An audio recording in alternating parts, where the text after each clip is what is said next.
Hola, muy buenos días, Radio Escuchas de www.radiorosarito.com. Nos encontramos aquí en el estudio del Sistema Ciudadano de Información. Yo soy Félix Ochoa y me encuentro con mis compañeros Araceli Brown, Manuel Alberto Serrano. y nos complace presentarles al exdelegado del gobierno del estado en Rosarito, el señor Mario Ciprés. Buenos días. Como las anteriores entrevistas, vamos a tener la misma metodología. Aquí en el estudio tenemos a Mario, que es el director de producción, a Araceli, que es mi compañera que me acompaña a entrevistar, y al señor Mario, que es el que nos va a platicar un poco de su vida, de sus cargos y de algunos otros aspectos interesantes que se dan aquí en la comunidad. ¿qué tal Mario? Buenos días, bienvenido aquí a nuestro programa Entrevistas. Buenos días, Araceli. Eres un personaje aquí en Rosarito muy conocido, de una gran trascendencia, con una carrera muy importante tanto en la política como en tu carrera profesional y como profesionista, y conocedor de nuestra historia, de los ranchos, los cumiays, los vaqueros, algunas anécdotas que nos has platicado por ahí que queremos compartir con nuestros radioescuchas, Mario. Muy bien. Pues muy buenos días a todos ustedes, los radioescuchas, y especialmente a ti, Araceli, y a José, y a Mario ahí en la computadora. Sí, he mencionado algunas experiencias que he tenido yo aquí en Playas de Rosarito, Araceli. Son momentos que se quedaron grabados en la memoria de mi vida personal, de mi vida profesional. Como nos platicabas una experiencia que tuviste con las perlas. Platícanos algo de eso, Mario, para compartir esta experiencia con los demás. Sí, cómo no, con mucho gusto, Araceli. Me recuerdo así vívidamente que fue un domingo en la tarde. Rosarito, estamos hablando de los años, yo creo como del 58 al 60 por ahí. Nosotros aquí en Rosarito, en ese entonces, Rosarito era un pequeño pueblo. Vivíamos del turismo como a hoy. A lo mejor dependíamos un poco más, pero también había una economía de los ranchos. Aquí en la región, en esta área de Rosarito, del área norte, estaba el rancho de los Machado. Recuerdo que era una familia que estaba entre la carretera y la playa, que era una familia Machado Crossway. La señora mamá se llamaba doña Enriqueta Crossway Bodet. Su mamá era francesa. Y me acuerdo mucho de ella porque pues era una gran cocinera. Wow. Era una gran cocinera. Y yo en ese entonces tendría algunos 8 años cuando sucedió eso de las perlas. Entonces todos los fines de semana nosotros ensillábamos los caballos y nos íbamos a rentarlos a La Paloma. A lo que ahora es La Paloma, que antes era el arroyo. Está al sur del arroyo Rosarito, pero Rosarito. Siempre ha sido allí La Paloma. Allí había una gasolinera. Una gasolinera, de las primeras gasolineras que hubo en Rosarito. Había un hotel de paso. Así era un hotel, ese sí era un hotel de paso, al sur del Renés. Y entre el Renés y La Paloma pues era un terreno baldío. Que al caminar hacia la playa tenía acantilado y tiene todavía acantilado. Entonces los fines de semana los visitantes que venían a Rosarito estacionaban sus carros en esa planicie a la altura de La Paloma y bajaban a la playa como eran acantilados. Había 2 bajadas. Una de las bajadas estaba allí donde estaba un restaurante de un señor Pesqueira, que era el que atendía la gasolinera, y que su familia tenía un restaurancito al fondo de La Paloma. Y la otra bajada estaba cerca al Renés. Entonces nosotros íbamos todos los fines de semana a rentar caballos. Y ya en las tardes pues nos regresamos a darle de comer a los caballos, a traerlos. Llevamos los caballos a amarrar acá para el cañón del Mangle, que está al este de la ciudad. porque allí se daban unos pastos muy buenos. Se dan, yo creo. Entonces, en esa ocasión, en la tarde venía yo a caballo, veníamos a caballo, yo estaba muy chico, y mirando la arena, o sea, caminando y mirando la arena, empecé a ver las perlas, pero eran miles y miles de perlas, miles y miles de perlas. Yo era un niño de unos 7, 8 años que no pude yo en aquel entonces valorar lo que puede valer una perla, ¿verdad? Para mí el valor en aquel entonces de esas perlas era para jugar canicas, y para eso las usé. Claro. Me bajé del caballo y junté las más grandes, y para eso las usé, para jugar canicas. Se desaparecieron, no sé qué fueron de ellas, ¿no? Qué interesante, ¿no? El valor que tiene una perla para un adulto y el valor que puede tener una perla para un niño, ¿no? Dado a qué se dio ese fenómeno, Mario, ¿tienes conocimiento? No he estudiado yo a fondo, pero puede ser que las almejas y los abulones y algunas conchas, moluscos, crean la perla, y en aquel entonces a lo mejor hubo alguna marejada que los obligó a salir a flote, a sacar las perlas, ¿no? A aflojar las perlas. Qué interesante ese Rosarito que pues ahora ha cambiado tanto, pero que todavía tenemos o conservamos algo de esa magia y esos encantos. En especial las personas que les tocó vivir esos momentos extraordinarios, ¿verdad? Aquí en Rosarito, en esos tiempos. Sí, Rosarito en ese entonces tenía 680 habitantes. Nosotros llegamos en 1955 aquí a Rosarito.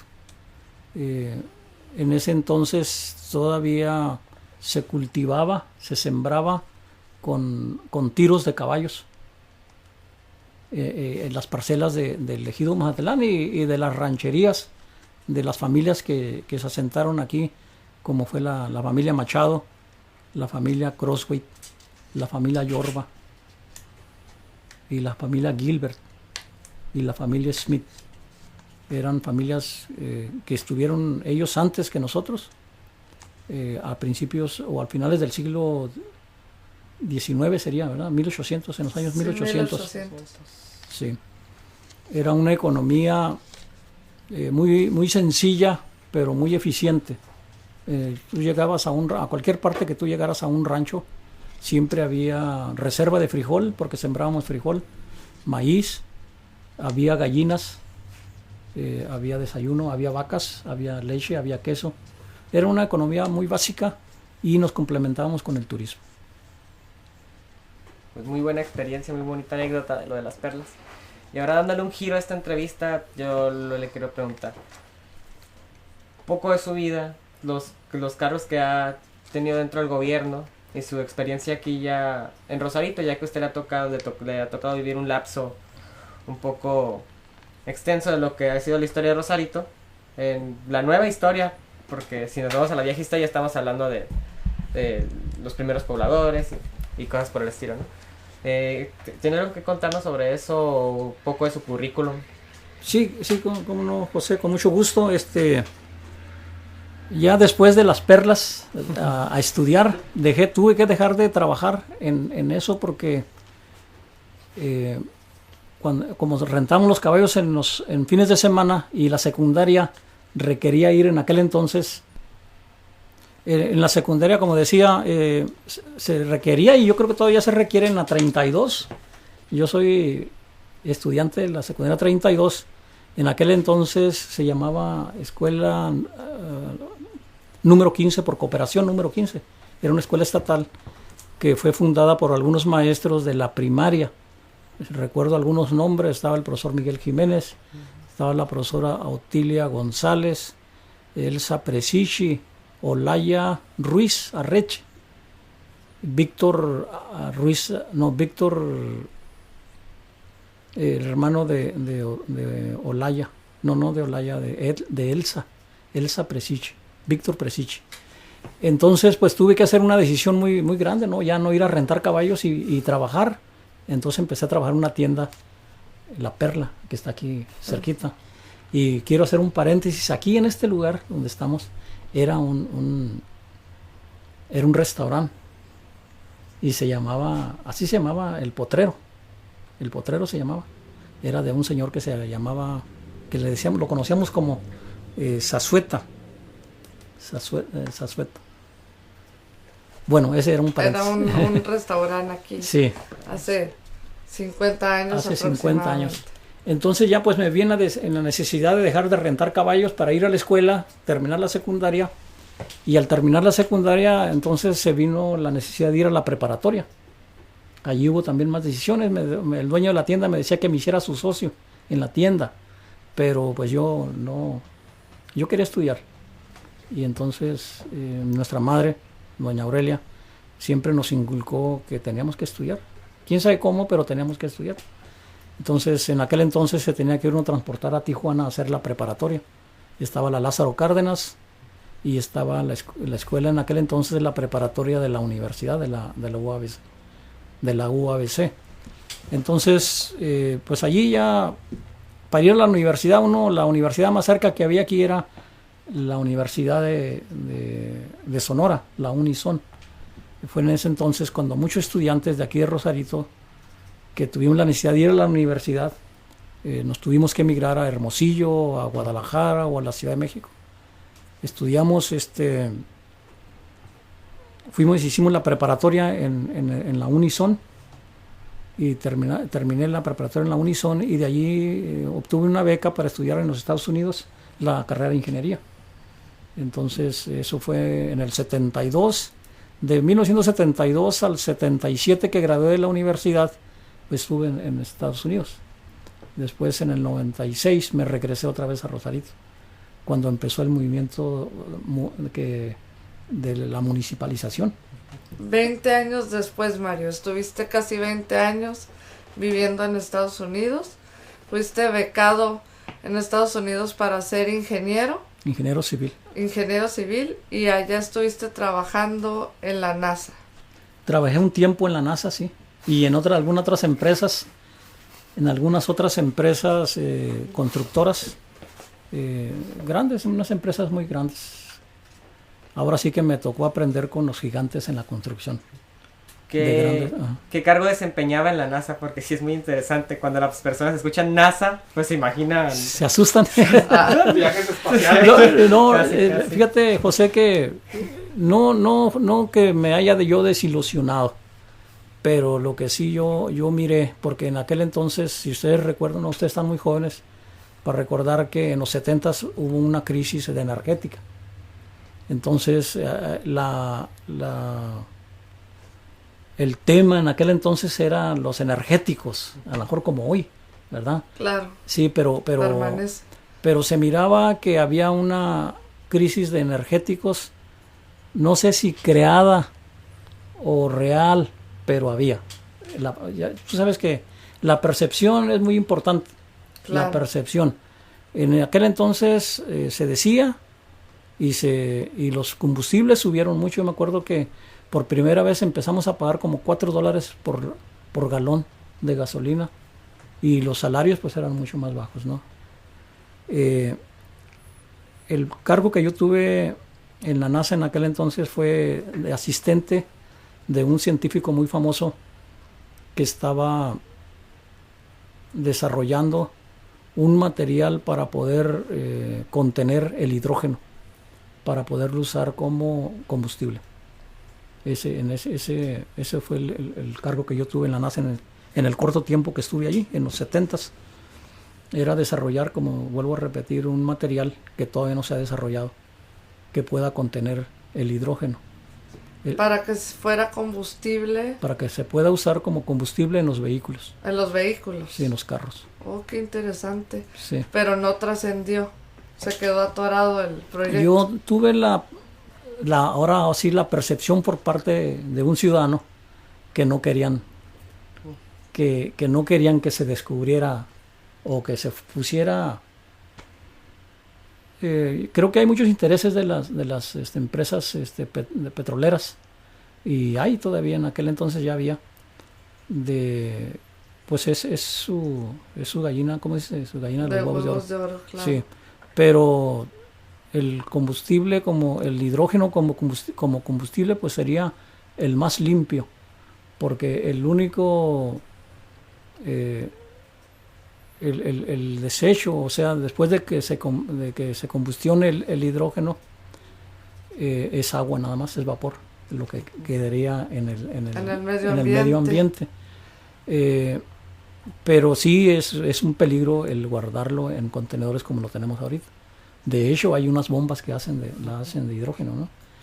Pero es posible. Yo he escuchado, estuvimos con unos alemanes hace poco y están en ese proceso de desarrollar este material que ya lo deben de tener por allí, para guardar el hidrógeno como combustible. Qué interesante, ojalá y pues si no se dio en Estados Unidos por los intereses que existen de estas grandes compañías, pero que no perdemos la esperanza a la humanidad que otros países sí estén interesados en ese desarrollo de otras formas de tener pues energía, ¿no? Sí. Yo quisiera decirte, Araceli, que Rosarito, y me estoy dirigiendo a todos los jóvenes de Rosarito. Rosarito es un lugar tan especial que hay mucho talento en Rosarito, mucho talento en todas las áreas del conocimiento, que aquí en Rosarito han salido mucha gente muy valiosa en todos los campos. Entonces yo sé que ahorita si me están escuchando los jóvenes, yo les quiero decir que le echen ganas, que se preparen, que estudien y que si ven problemas, que los hay, que los vean como una oportunidad de traer respuestas, de traer soluciones a los problemas. Sí se puede, los jóvenes de Rosarito sí pueden traer solución a muchos de los problemas que nos aquejan ahorita. Aunque sea 40, 50 años después. Sí, es un proceso, José, es un proceso, ¿verdad? Pero tiene que empezar. Claro, se va avanzando poco a poco. A veces quisiéramos que los procesos fueran más rápido y a veces los jóvenes tienen esa ansiedad de que el proceso vaya encarrerado, ¿no? Sí. Pero los procesos son más lentos y sobre todo cuando se va por el mejor de los caminos, ¿no? Sobre todo cuando son sociales. Así es. Sí. Hay que ser factibles. Pero bueno, nos dice que esto de que estaban buscando un material para contener el hidrógeno fue en los 70s. En los 70, sí. Y se cayó el proyecto. En ese caso era un proyecto con una duración determinada de, no sé, 3 años. Al final de la investigación se hace un reporte y ya se pone como información clasificada, quién sabe cómo la ponen allí, ¿no? Y lo que se haya descubierto, pues allí queda, ¿no? ¿Cree que haya tenido algo que ver de que a finales de los 70s, principios de los 80s, ocurre el boom petrolero, no solo en México, sino en otras partes del mundo también, y de nuevo los ojos caen al petróleo? No, intereses siempre ha habido de las empresas petroleras en nuevas fuentes de energía. Lo que pasa que si ellos lo investigan, ellos lo dirigen. Ese es el riesgo. Como ellos dicen, sí se puede contener el hidrógeno, pero ahorita no, pues es muy costoso, lo que sea, algún pretexto, ¿verdad?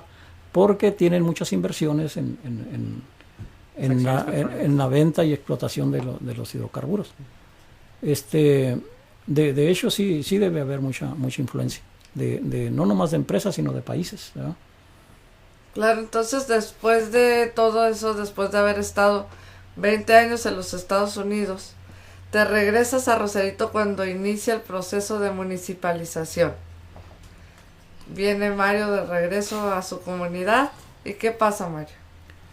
Pues tuve una invitación para trabajar en obras públicas en el Consejo Municipal, creo que fue en el 96 o el 98 por ahí. Años muy lluviosos, recuerdo.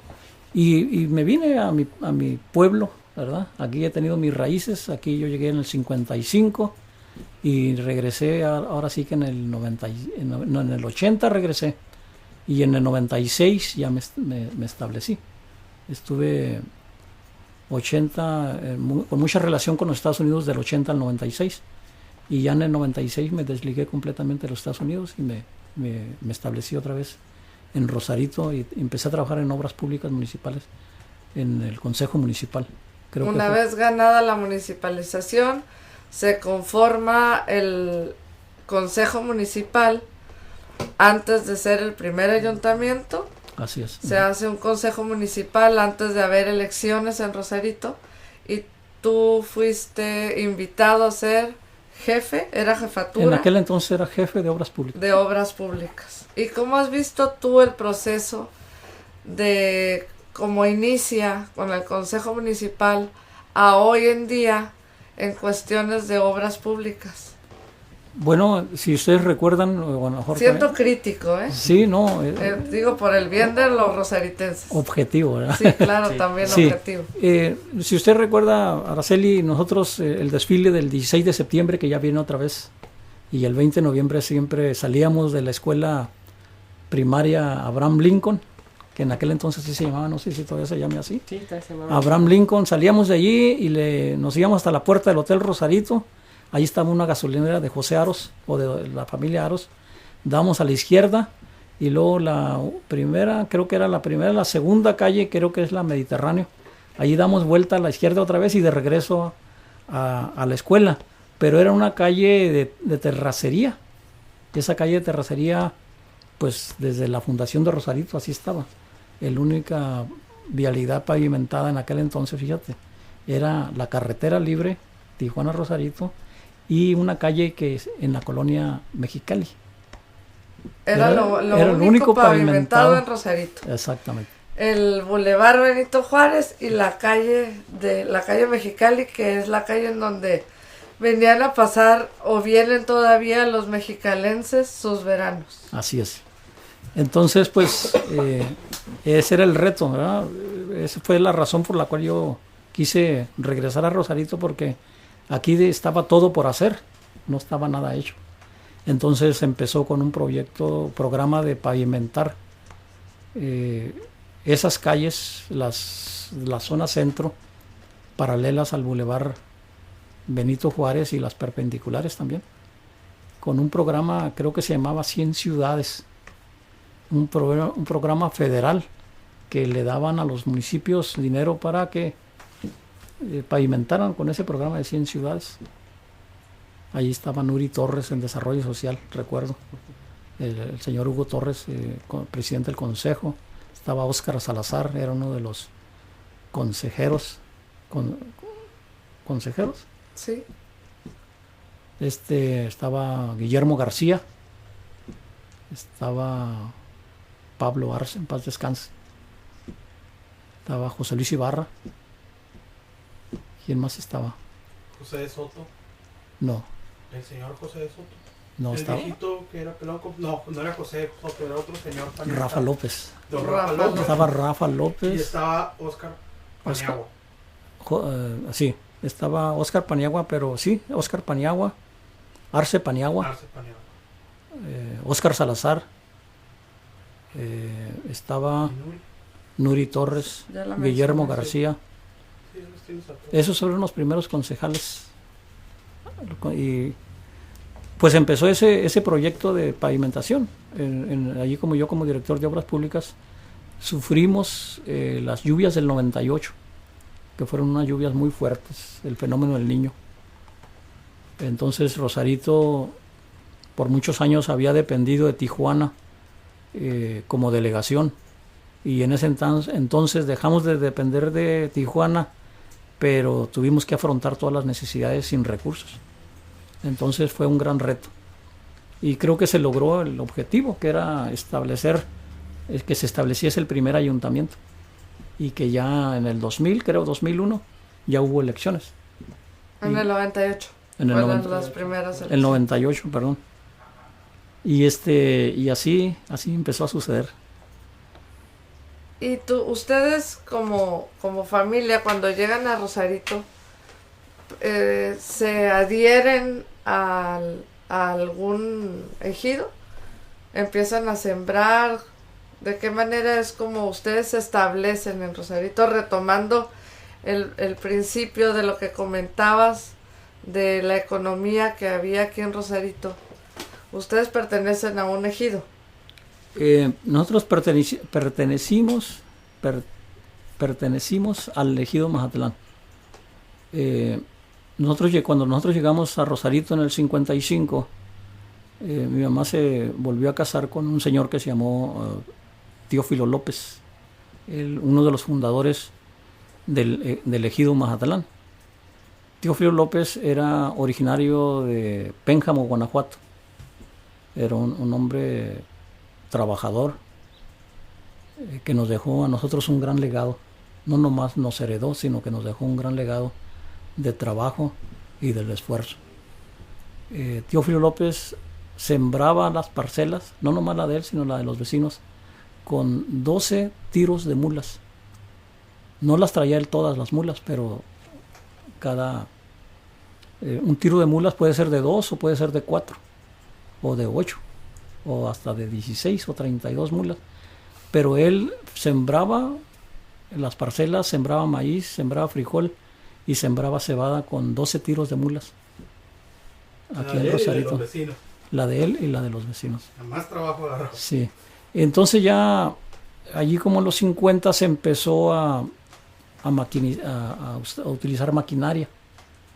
Entonces fue como nosotros pertenecimos al ejido Mazatlán, hasta que se vino la reforma del artículo 27 constitucional en el 1993, que yo creo que es una de las reformas a la Constitución que más ha favorecido al campo mexicano, en el sentido, muchos me van a criticar esto, que porque antes sí se producía y todo eso, pero lo que pasa que por muchos años los ejidatarios eran dueños de sus tierras, entre comillas, le daban un certificado parcelario, esta es tu tierra, me la cuidas hasta que yo diga, ¿verdad? Y ahora no, con las reformas al artículo 27 constitucional, entonces el ejidatario pasó ya a ser dueño de su tierra, no nada más en papel, sino en realidad. Ya pudo obtener un dominio pleno y registrar su propiedad en el registro público de la propiedad, que fue lo que nosotros hicimos. Entonces nosotros nos desligamos del ejido Mazatlán por allá por el 93 inició el proceso con la reforma constitucional. Yo creo que como para el 95, 96 nosotros ya habíamos obtenido el dominio pleno. Los ejidatarios pueden obtener dominio pleno de su parcela y convertir su parcela en propiedad privada. Y así ustedes se desligan del ejido Mazatlán. Nos desincorporamos. Se desincorpora. Sí. Que fue un proceso que inició, o una reforma de ley que inició Salinas de Gortari cuando Así él es. era presidente. Sí, él la inició y él la culminó. Se hizo la reforma a la Constitución del artículo 27. Y dejaron de sembrar. Dejamos de sembrar aquí y empezamos a sembrar en otras partes y se empezó el desarrollo de Rosarito Real. Porque en aquel entonces la necesidad de vivienda era grande. Entonces, como los ejidos no podían vender ni rentar sus parcelas, entonces se simulaban invasiones, se simulaban nuevos centros de población, nuevas colonias. Entonces empezó eso en la irregularidad. Entonces ahora ya no tiene que ser de forma irregular. La mancha urbana nos empezó a absorber. Si ustedes recuerdan, nosotros duramos muchos años todo poblado alrededor excepto nosotros, por esa razón. Entonces nosotros dejamos de sembrar cuando ya se empezó a poner el centro de gobierno.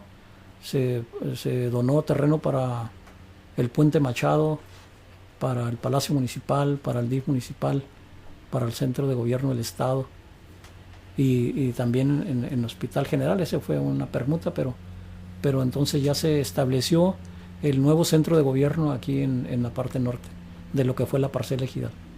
de esa parcela que les correspondía a ustedes como familia, fueron donadas todas estas tierras para que los rosaritenses tuviéramos nuestra casa municipal, nuestro centro de gobierno, nuestro hospital general, nuestro puente Machado, e iniciara otro desarrollo en esta comunidad. Sí, está en proceso todavía. Como ustedes pueden ver, la parte norte de Rosarito se ha desarrollado grandemente.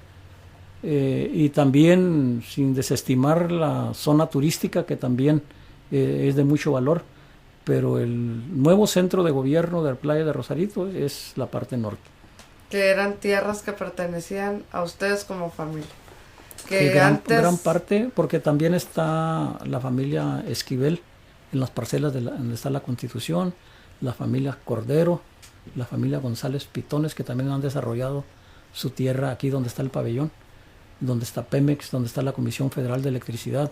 Todas esas instalaciones se instalaron en tierras ejidales. En tierras ejidales, que hoy nos han aportado a Rosarito un desarrollo con el cual no teníamos o no contábamos anteriormente.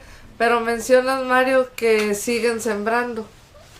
Sí. Y siguen siendo, ahora son vaqueros ustedes. ¿Montan todavía a caballo? Sí, como no. Fíjate que ¿cómo se puede decir? Esos valores Y usos y costumbres no se dejan. Nosotros siempre hemos tenido una relación muy estrecha de amistad con la comunidad indígena Kumiai desde los 30. No yo directamente, pero mis antepasados. Ellos nos visitaban, venían desde San José de la Zorra. Ellos se empleaban como borregueros.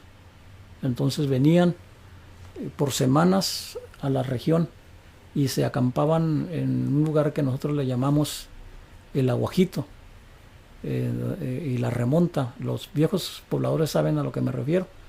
El Aguajito está por acá, por donde está el basurero, en esa área. Allí está un aguajito. Le decíamos el Aguajito porque allí estaba un aguaje y que daba agua todo el año. Entonces era el área de gostadero del ejido Matlán. Entonces todos los ejidatarios en aquel entonces que teníamos ganado y se ponía difícil la sequía, entonces todos mandábamos el ganado al área del Aguajito. Allá había agua y había pastos. Y cuando el pasto que sobraba se lo rentábamos o se lo rentaban los dueños de las parcelas a los borregueros. En aquel entonces había varias familias de borregueros que eran la familia Fimbres, la familia Yaguis, y había otros españoles que tenían borregas y vendían su producto, ¿no? Entonces nosotros seguimos siendo ahora sí rancheros por esa relación de no puedo decir de muchos años que tuvimos con la comunidad de San José la Zorra. Yo platicaba con Andrés Vega, en paz descanse, él falleció hace como un año, y él me platicaba de esto, que él venía y se visitaban con Teófilo López por días enteros. Entonces y lo seguimos haciendo. Nosotros vamos y ellos vienen. Ellos cuando vienen aquí a Rosarito llegan a su casa y cuando nosotros vamos, pues allá también nos atienden como reyes, ¿verdad? Increíble toda la historia que tiene Rosarito, las familias, cómo se producía, cómo era la economía en esos tiempos, ¿verdad? Rosarito también se caracteriza por ser un pueblo en transición a ciudad de vaqueros. También es un motivo de turismo los vaqueros aquí en Rosarito, los rodeos y cosas por el estilo. ¿Cómo funciona todo ese sistema de vaqueros aquí en Rosarito? Pues hay muchos descendientes de las familias originales. Por ejemplo, nosotros donde está el McDonald's, en esa área teníamos nuestras casas, allí vivíamos y vivimos todavía. Entonces el rancho más cercano era de los Machado, aquí rumbo a la playa, y estaban los Crossway para acá por el Huacatay. Entonces el intercambio que teníamos con ellos era de caballos y de herramienta, de arados, de discas, de intercambio nosotros sembramos frijol y a lo mejor ellos nos daban gallinas y era un intercambio económico en ese sentido. Entonces lo que empezó a suceder, que muchos de nosotros salimos de Rosarito nos dedicamos unos al estudio, otros al trabajo. Entonces, pero el sueño de todos nosotros era regresar a Rosarito, comprar un tractor nuevo con su disca, comprar un buen caballo gordo, montura, y entonces siguió esa tradición. De hecho, ahorita en una cabalgata se pueden juntar hasta 500 hombres de a caballo de aquí de esta región. 500 hombres a caballo. Todavía. ¿Cuándo son las cabalgatas, Mario? Tengo entendido que va a ser el 11, el 12 de octubre. De octubre. Sí. ¿Y de dónde a dónde cabalgan? Siempre ha sido la tradición de salir del rancho de Norberto Gilbert, el Palomo Gilbert, de allí del Médano. Nos transportamos a una parcela del ejido Primo Tapia, que se le llama la Cruz de Palao. Salimos de allí, cruzamos por todos los cerros, un trayecto como de unas 6 horas, y tradicionalmente llegamos al rancho de la familia Machado Angulo, que está en el rancho San Patricio en el Cañón Rosarito. Ese es un recorrido de varias horas. 6 horas aproximadamente, despacio. Llegamos y allí nos atienden, ahora sí, nos reciben con una barbacoa, con música y con un baile. Y es bonita la convivencia entre las familias rosaritenses. Ya quiero ser vaquero. Sí, sí. Sí, para ir a comer barbacoa, ir a bailar. El objetivo de esta cabalgata es unirse, no perder la tradición, conservar esta celebridad. Que celebran algo en lo específico. Platícanos un poco más. Fíjate, Araceli, estás más cerca de ese origen que lo que crees. Tu padre, Sergio Brown, se juntaba con Acevedo. Don Conrado. Conrado Acevedo. Entonces yo no sé cómo estuvo, pero ellos iniciaron este movimiento. Ellos iniciaron este movimiento, sacaron por allí una botella, pero de esas del que salen del mar, ¿no? Con unos documentos que allí era el límite entre la Baja California, entre la California Alta y la Baja, allí a la altura de la Cruz de Palau. Y allí empezó el legado. Y entonces ya van como 30 años. Esta creo que va a ser como 30 años de esa cabalgata. De cabalgata. Sí. Que supuestamente allí en la Cruz de Palau era la división entre la Alta y la Baja California. Y esa es la celebración entonces. Sí. Y el motivo por el cual se hace la cabalgata, este recorrido, y culmina en una gran fiesta de unidad. Sí. Te consigues un caballo, Araceli, y te vas a la cabalgata el 12 de octubre. La realidad es que cuando California se anexó, cuando California se anexó a la Unión Americana, entonces tuvo que haber una división. Ahí tengo una historia que muy poca gente la conoce, cómo fue que se estableció la línea divisoria entre Estados Unidos y México en donde está ahorita. Qué interesante esa historia, Mario. ¿Cómo fue? Sí, tenemos tiempo. Sí. Mira, de los primeros pobladores de San Diego venía un señor que se llamaba Philip Crosthwaite. Philip Crosthwaite, el originario de Irlanda. Barbón. Sí, originario de Irlanda. Ustedes se meten al internet, allí sale. Él tenía 2 hijos. Un hijo se llamaba Guillermo Crosthwaite y el otro hijo se llamaba Ernesto Crosthwaite. Ernesto Crosthwaite, Guillermo Gilbert se casó con una francesa que se llamaba doña Guillermina Baudet, que es la que cocinaba, que era la mamá de doña Enriqueta. Entonces, cuando Guillermo se casó con esta francesa, su padre le dio la dote. En aquel entonces se acostumbraba a la dote.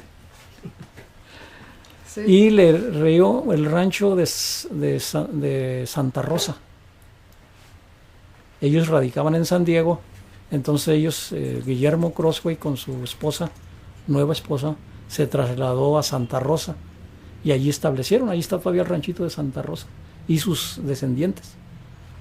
Entonces ese es por el lado de Guillermo, pero por el lado de Ernesto, ese le dio por robar vacas. Él llegó a ser un gran propietario de tierra, ¿no? Tuvieron muchísimas tierras. Los Crossway sí, pero Ernesto era robavacas. Entonces cuatrero. Entonces él cada año empezaba a arriar ganado desde por allá de San Telmo, de la Baja California, y cuando llegaba a San Diego ya llegaba como 300, 400 cabezas de ganado a venderlas. Y conforme avanzaba hacia el norte iba empleando vaqueros que le ayudaran a arriar el ganado. Llegaba allí a San Diego y vendía el ganado, hasta que lo agarraron los cherifes. Los cherifes lo empezaron a investigar y vinieron desde Tulare, California, por Ernesto Crossway, y sí lo agarraron. Dice la historia que la corte estaba en un segundo piso. Entonces Ernesto Crossway tenía una riata del azar, como una chavinda, que era de 12 brazadas. No, de 16 brazadas. Entonces cuando el juez lo tenía enfrente, él empezó le dijo que no era la riata de él, y la empezó a medir. Y cuando la estaba midiendo, lanzó al juez del pescuezo y se lanzó por la ventana. Y entonces el juez tuvo que detener la soga, y entonces él bajó y se vino aquí al coronel, al Rosarito.